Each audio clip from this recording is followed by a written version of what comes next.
Таджикфильм и телеканал Джахунамо представляют авторский проект Мирзо Асозодам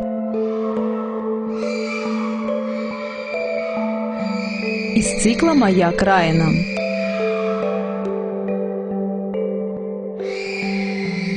По следам динозавров.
Таджикистан – сказочная страна, гор и легенд, страна контрастов и противоречий во всем.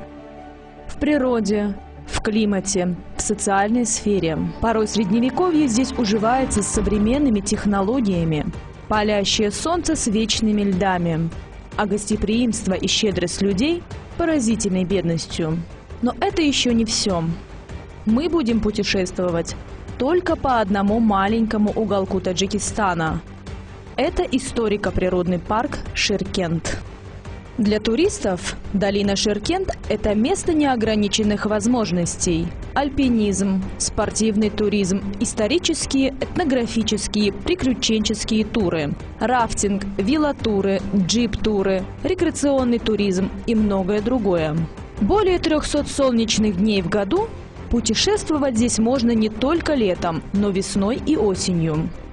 Это живописнейший уголок Азии с огромным разнообразием горных ущелий и склонов, на которых летом живым ковром цветут миллионы диких цветов – ирисов, маков, адельвейсов.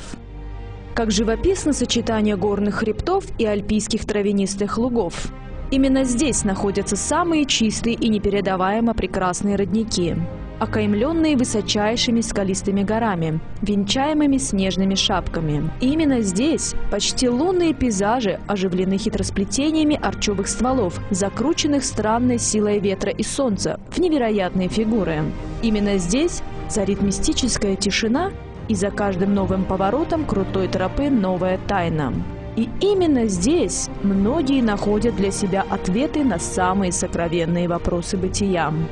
Чтобы увидеть это место, надо идти много километров пешком по неровным горным тропинкам. Придется пересекать параллельный мир. Не каждому удается заглянуть дальше и приоткрыть тайну загадочного Ширкентского парка, так как в среднем течение русла реки Ширкент сжимается труднопроходимым каньоном, который оберегает первозданный мир этого заповедного края. Историко-природный парк Ширкент – это единственное место на карте Азии, которое не имеет проселочной автомобильной дороги, если не считать только пару десятков километров от его выхода. И это очень положительно. Если построить дорогу, дома и коттеджи, то от этой нетронутой природы ничего не осталось бы давным-давно. Постройка домов отдыха и всякое другое строительство уничтожит дикую природу Ширкента. Единственный и безвредный вариант – построить по берегам Сарбина канатную дорогу с несколькими платными стоянками.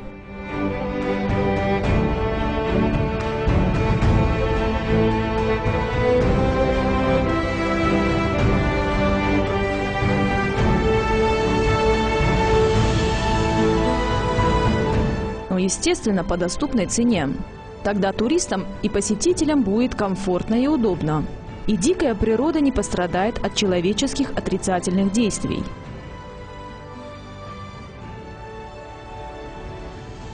Те люди, которые любят жить в коттеджах и благоустроенных домах, в Ширкенте делать нечего. Потому что это дикая, нетронутая природа. Только ради комфорта нельзя разрушать этот мир.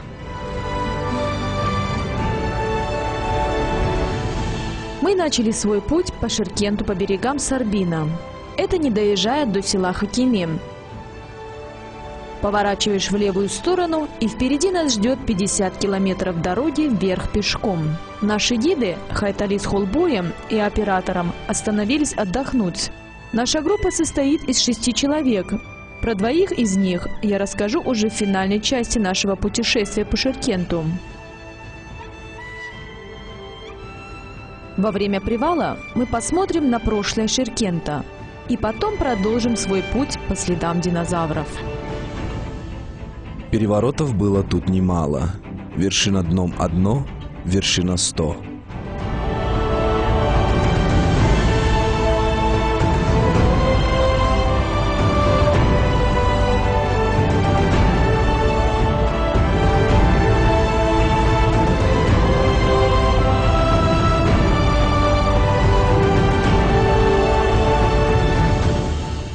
Начать следует издалека.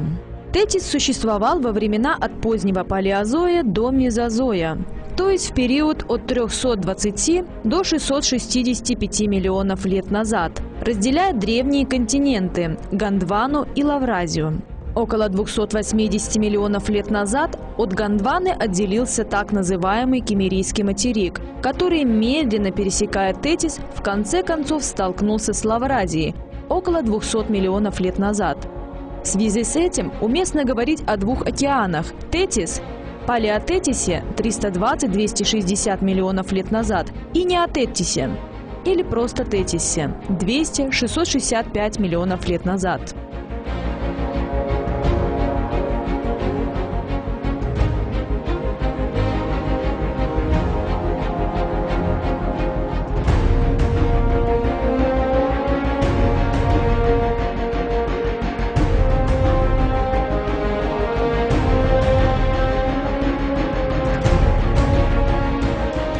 Увеличение Атлантического и Индийского океанов и дальнейшее смещение плит привело к постепенному сокращению размеров Неотетиса. В конце концов, около 665 миллионов лет назад остатки Гондваны столкнулись с Лавразией, образовав Альпийско-Гималайский горный пояс, который включает в себя Пиренеи, Альпы, Карпаты, Памир, Гималаи. После столкновения континентов Тетис еще некоторое время представлял собой водоем небольшой глубины, покрывающий большую часть Южной Евразии.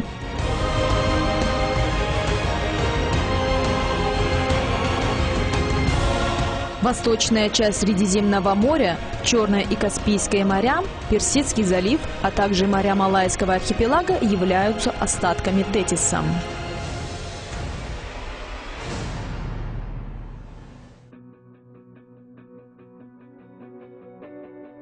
Продолжим свой путь.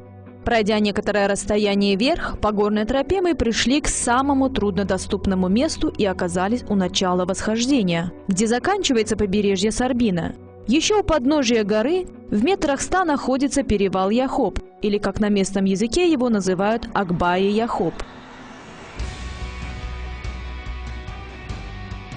Перед нами открывается затерянный мир. Мир, в котором жили в свое время динозавры, и потом, спустя миллионы лет, первобытные люди. Чувствуешь и ощущаешь дух той эпохи. Наш оператор Таваралим показал нам кусочки керамической плиты, каменные плиты и разные орудия каменного века, возраст которых исчисляется тысячелетиями.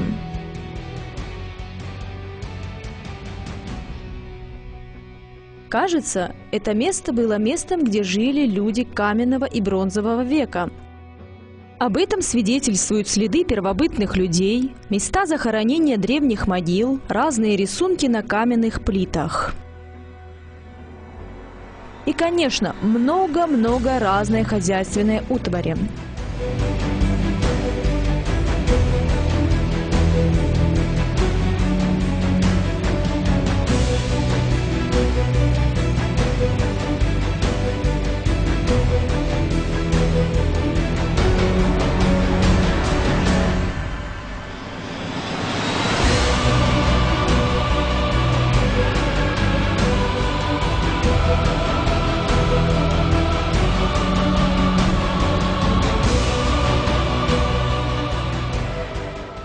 Жизнь в этом месте началась еще в каменном веке, в IV-III тысячелетиях до нашей эры. Археологические достопримечательности разбиваются на две большие группы – памятники каменного века и средневековые. Памятники каменного века объединяют 10 месторождений и стоянок первобытных людей от среднего палеолита до неолита. Позднее территория долины входила в состав Бактрии, потом греко-бактрийского и кушанского государств. Об этом свидетельствуют найденные археологами остатки древних городищ и поселений. Сегодня, правда, от них остались лишь округлые насыпи, называемые тепа, что означает в переводе «холм». Все памятники каменного века и средневековья, стоянки первобытных людей, древние выработки по добыче медных и медно-оловянных руд, некрополи и ирригационные сооружения относятся к археологическим достопримечательностям.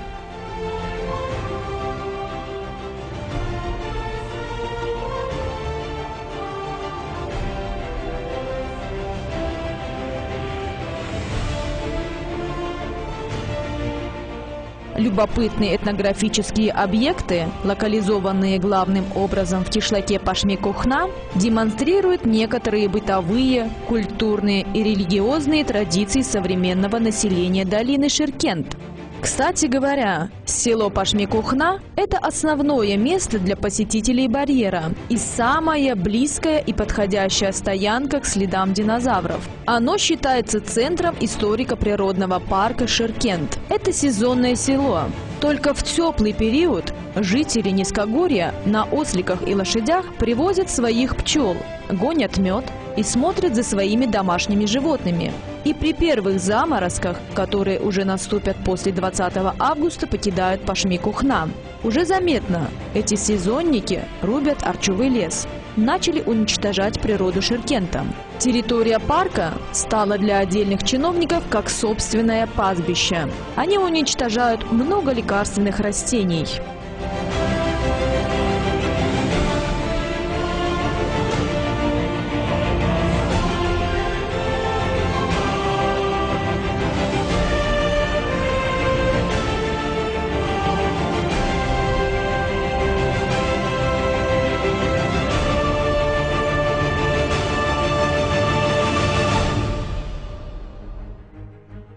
В ходе работы в известняковой породе мы нашли остатки раковин двухстворчатых моллюсков поздней меловой эпохи. Находясь в толще грунта, эти ракушки являются свидетельством того, что здесь находилась прибрежная часть моря. Далее наш путь следует вверх, к следам динозавров. Справа по склону мы увидели нечто вроде застывших барханов пустыни. Это следы прибрежного мелководья, где застыла волновая рябь. Следы динозавры могли оставить на влажной прибрежной почве. Здесь у моря он мог в изобилии добывать себе пищу. Дальше от берега моря следы динозавров практически не могли сохраниться с таким качеством. И такой индикатор мировое научное сообщество приняло как наиболее точное в научном мире. Они упоминаются как Ширкент-1, Ширкент-2 и местечко Харкуш, находящиеся выше по течению реки Ширкент. В Ширкенте-2 обнаружено более 200 следов динозавров юрского периода. Наиболее четко сохранились следы в Ширкенте-1 и в Харкуше. Эти находки внесены в реестр ископаемых следов жизни на Земле. В свое время ученые других стран, занимавшиеся палеонтологией, изучали ширкентские следы. Итак, перед нашим взором предстала ровная цепочка из 8 почти полуметровых следов с ровным межшаговым интервалом, примерно в 1 метр. Из 8 следов хорошо сохранились 3. В них отчетливо видны границы ступни, пальцев и когтей. Пятипалые следы с большой стопой и короткими пальцами. Долгое время научное сообщество не могло прийти к единому мнению. Динозавр ли это? Дело в том, что следы динозавров похожи на куриные, трехпалые, с длинными пальцами. Ширкентские следы не похожи ни на один из видов следов, обнаруженных на Земле. Предполагалось, что эти следы древнего медведя, но в конце концов, после долгих исследований, было решено, что эти следы принадлежат особому виду динозавра.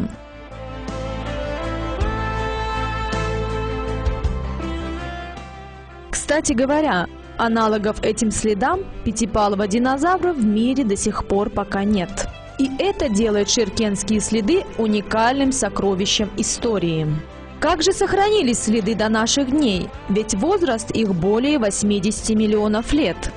Давным-давно здесь проходила граница моря. Динозавр в поисках пищи проходил по влажной пластичной почве берега, оставляя свои следы. Затем, в результате изменения рельефа земной коры, вызванного вулканической активностью, море ушло.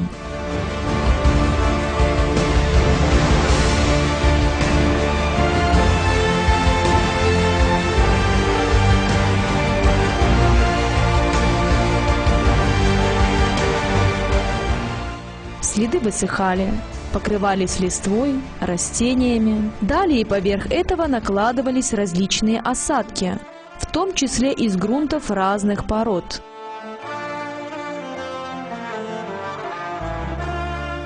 Поскольку этот период длился миллионы лет, следы остались глубоко под землей и окаменели.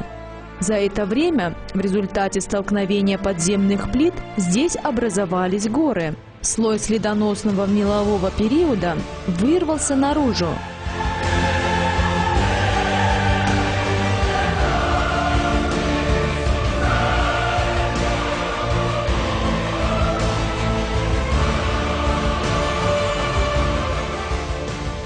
А атмосферные осадки, размыв верхний слой пласта, обнажили следы динозавра. Такова простая схема исследования. Все эти места, хранящие в себе тайны древнейшей истории Земли, можно увидеть в наших горах. Словно гигантский слоеный пирог, горы вобрали в себя почти все периоды развития жизни на Земле. И находясь здесь, среди этого бесценного дара природы, невольно задумываешься о том, что человек так мало делает для ее сохранения.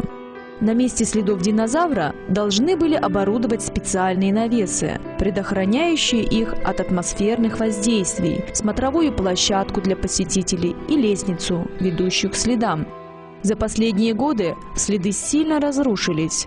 Если не сохранить их, то они исчезнут безвозвратно.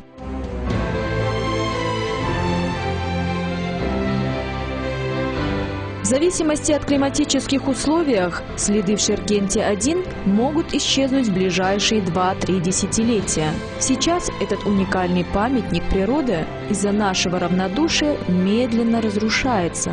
Да, это тревожно. Следы динозавра, жившего в древности, миллионы лет Земля хранила в своем чреве.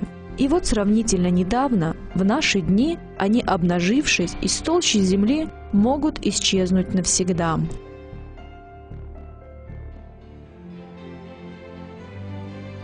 Но следы динозавра далеко не единственная достопримечательность этого места.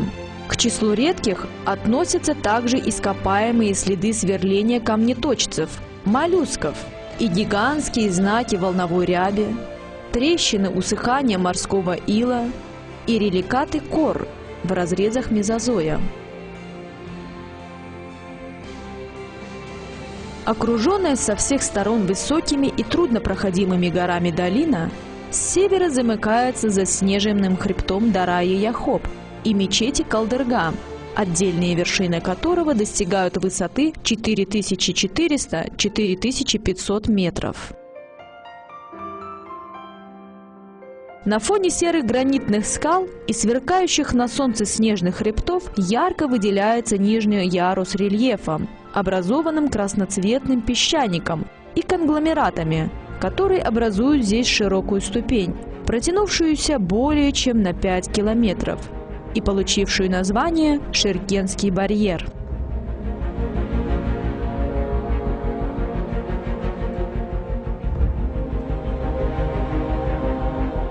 Причудливой формы выветривания в разрезах мезозоя башни и замки красноватого цвета сменяются террасами, проросшими ярким арчевым лесом, что придает всему Ширкентскому барьеру вид сказочной крепости. Такие, как Медресе Бобошер, пещера Мумия Камар, горные ручьи Мумия Камар, Яхоп и Сандал-Дарьё, промывшие за столетия себе дорогу в монолите красной породы, создали естественные природные ванны, водопады и гроты. Ширкентский барьер оказывает неизгладимое впечатление на всех, кто проникал сюда.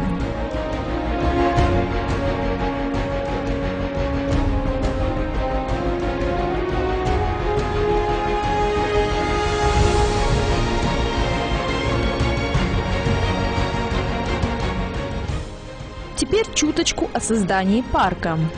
Долина Ширкент, где расположен одноименно историко-природный парк, создан в июне 1991 года с целью сохранения генофонда уникальной флоры и фауны, экосистем, природных и культурных ценностей, а также рационального использования, надлежащего содержания и изучения юго-западного Гисарского физико-географического района.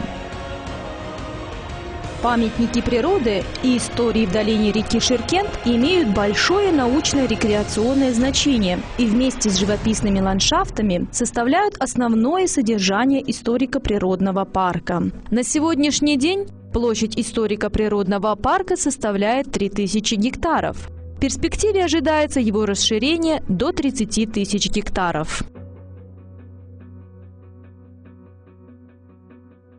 О том, что мы видели в Ширкенте и по мере возможности показали вам, говорит о том, что в мире есть много мест, где природа являет человеку свою красоту. Вряд ли найдется еще такой уголок, как Ширкент, где на небольшом пространстве рассыпаны среди чудесных горных ландшафтов, у подножных снежных гор, окруженные лесами, под безоблачно-синим небом, разноцветные арчевые рощи и ручьи, вода которых переливается всеми красками, от нежно-зеленой до темно-лиловой.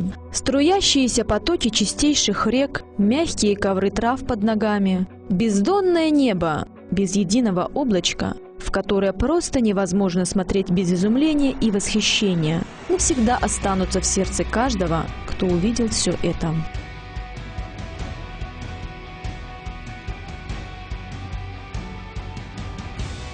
Всю эту историю, культуру и этнографию мы вам по мере возможности показали, но нельзя забывать про водные ресурсы парка.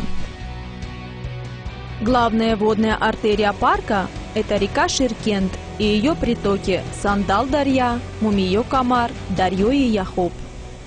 Питание этих рек снежно-ледниковое. В верховьях реки Ширкент имеется 14 некрупных ледников и снежников общей площадью в 4,5 квадратных километра. Сложное пересечение хребтов и таяние прежних ледников, образовавшие валы морей, создали условия для уединенных ущелий и горных цирках.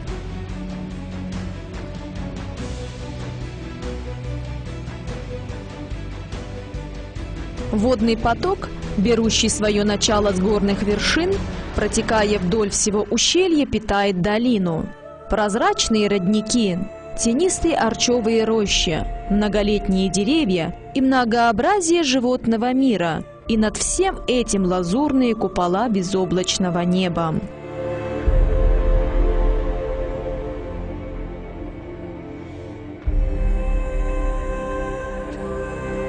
В этих реках можно рыбачить на форель, маринку и туркестанского сомика.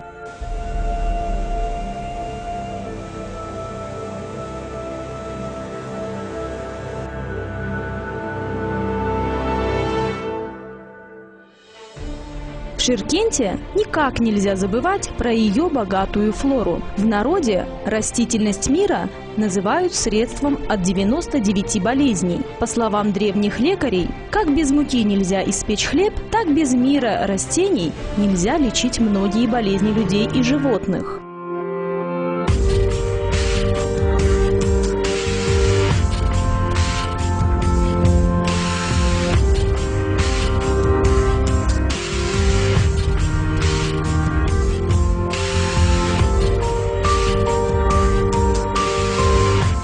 Зона арчевых лесов Ширкента является оздоровительным местом практически для всех видов болезней, за исключением сердечно-сосудистых заболеваний. Таким образом, арчевники Ширкента заслуживают огромного внимания и заботы с тем, чтобы сохранить их как уникальное природное явление. Наиболее широко распространенным на территории Ширкента является пояс арчевых лесов.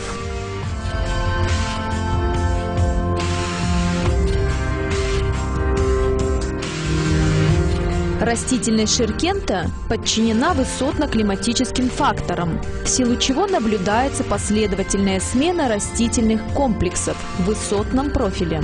Выделяются пояса ксерофитного редколесья или шибляка 1800 метров над уровнем моря, широколиственных лесов или чернолесья 1800-2600 метров над уровнем моря, арчевых лесов 2000-3000 метров над уровнем моря, субальпийских лугов 2800-3000 метров над уровнем моря и альпийских лугов в сочетании с горными степями 3000-4000 метров над уровнем моря. Каждый из перечисленных поясов отличаются друг от друга по составу и структуре растительности, значению данной растительности в природном балансе, уникальностью и значением в хозяйственном, рекреационном и научно-познавательном отношении.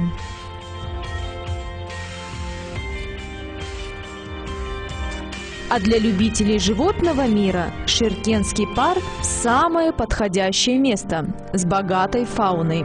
Фауна Ширкента включает около 150 видов позвоночных, из них 30 видов млекопитающих. Интересно то, что во время прогулки по этой местности рядом с вами всегда гуляет бурый медведь, каменная куница, горностай, ласка,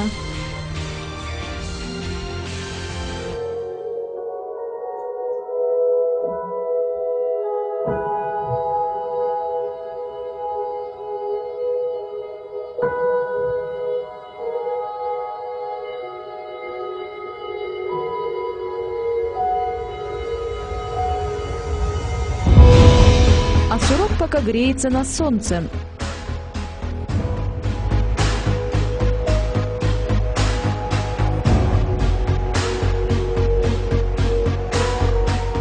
Тихо, незаметно, иногда спускается снежный барс.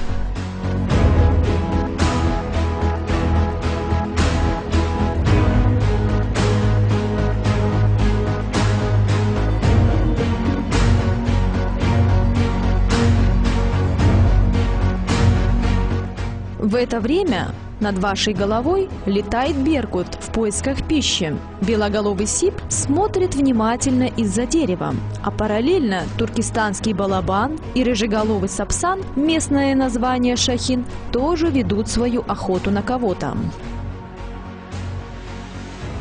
В Ширкентском парке можно увидеть 40 видов оседлых и 55 видов перелетных птиц. Территория парка отличается сильной расчлененностью и перепадом абсолютных высот от 4000 до 4500 метров над уровнем моря на севере и до 800 до 1000 метров над уровнем моря на юге.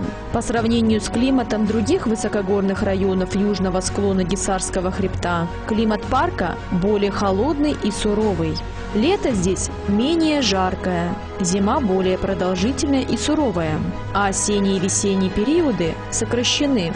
Среднегодовая температура воздуха колеблется от 11 градусов Цельсия в теплом поясе на высоте 1800 метров над уровнем моря и до 8 градусов Цельсия на высоте 3000 метров над уровнем моря.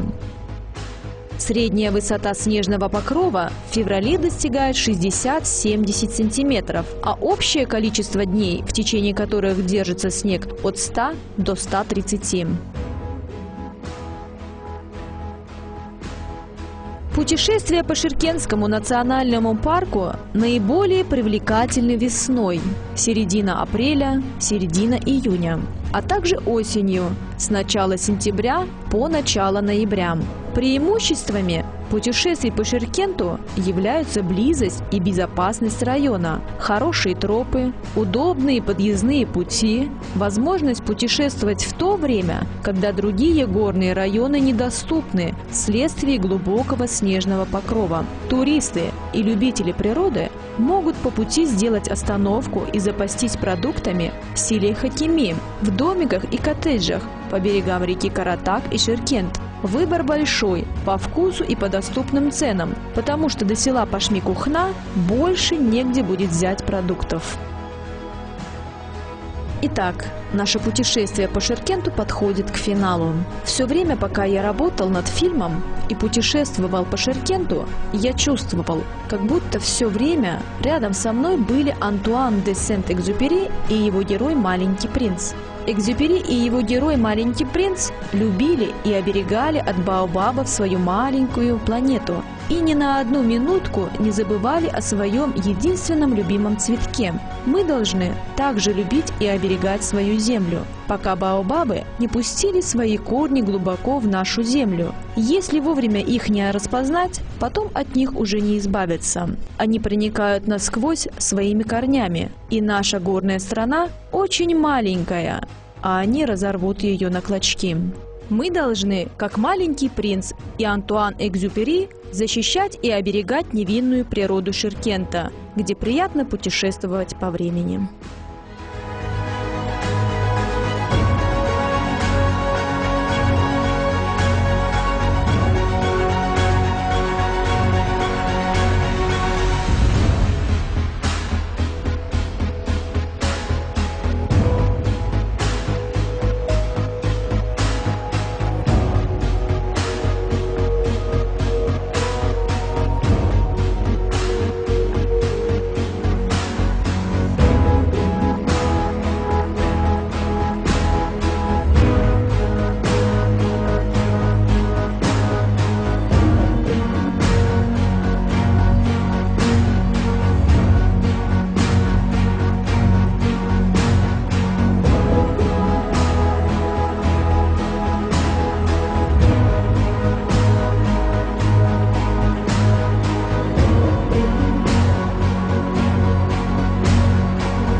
Это уголок горных барьер. Я показал еще раз, чтобы вы получше разглядели.